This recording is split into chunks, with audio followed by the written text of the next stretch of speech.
From the 1750s to 1950s, we enter the industrial age, industrial revolution.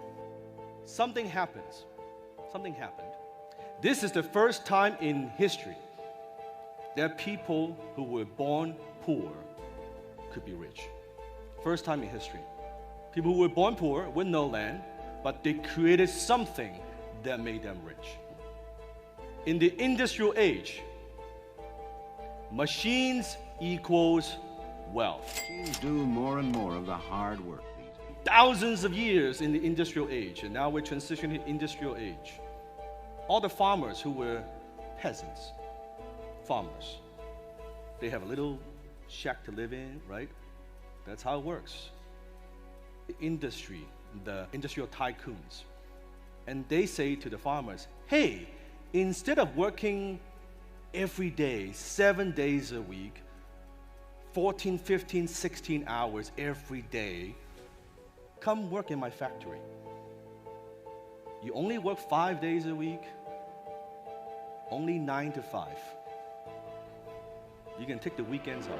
You and Ed will go to Palm Springs. Have a good time. You mean it? More than that, if you do that, you come, don't work in the farms, come work in my factory. By the time you get to 65, I will take care of you. Now, think about it.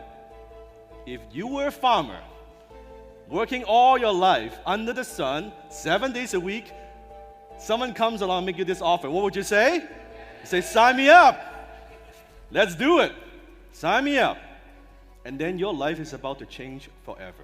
And back then, Rockefeller, Carnegie, Henry Ford, J.P. Morgan, they became the richest people in the world because they created machines to make mass production possible. And what happens is this. In the first time in history, a new class of people was born. That's the middle class. For the first time in history, now people have extra time. They have extra income. Because before working every day, nothing to do. Now they've got weekends. And they've got to do something with that extra time or extra income. So maybe they'll go away a little bit, take a little vacation. So now, not two classes. You have what? The poor, you have the middle class, and then you have the rich. Another thing that was born, a new revolutionary concept was born, and that is called retirement. Retirement was born out of the industrial age.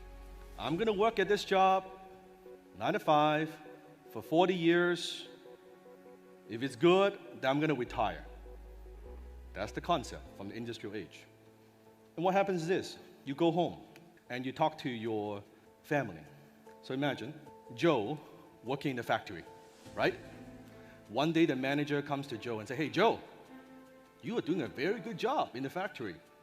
Doing things, you're productive. Here's what we're going to do. The manager tells Joe, why don't I send you back to school, get some education. If you do that, you come back, I'm going to give you a raise. Joe's like, yeah, of course. If you were Joe, working in a factory, manager comes and say, get some couple years education. I'm going to give you a pay raise. So you don't need to work in the factory anymore. You're going to, instead of work in the factory, you're going to manage the people who work in the factory. So Joe comes home, sitting down with the kids. Hey, kids, you know, the boss comes to me today, and he said if I go to school for a couple years, and then I go back there, I don't need to work in the dirty factory anymore. I'm going to get a raise. We're going to make more money. And Joe tells all the kids, kids, if you don't want to work in the factory like I did, what do you need to do? You got to go to school. All the children are quiet while they read. You got to get good grades. So you don't need to work in a factory like your dad did. These boys are slagging. And the kid's like, okay, Dad, I get it. I'll make sure I go to school. I'll get good grades. It's working. He's now managing the people who works the machines. A couple years later, the manager goes to Joe, hey, Joe, you're doing such a phenomenal job. Tell you what, why don't you go back to school for 2 more years, get an MBA. Then you don't even need to manage the people who manage the machine. You'll manage the people who manage the people who manage the machine. And I'm going to pay you double what you're making right now. Joe is like, what is he going to say? Sign me up. Went back to school for 2 more years. Graduate. Now I have that piece of paper. Now, Joe's making twice as much. Managing the people who manage the people who manage his machine. And Joe goes back and sits down with the kids at dinner table again. Kids, holy shit.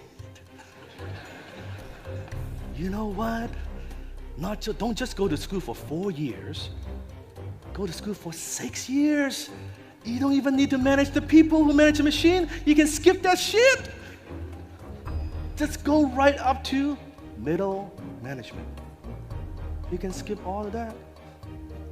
Does that sound familiar? That's where the concept was born, from the industrial age. At the time, the key to success in the industrial age was traditional education. If you don't have a good job, you won't succeed.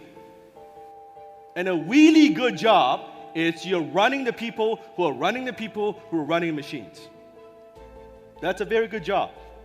You work 40 years, 5 days a week, retire, they take care of you.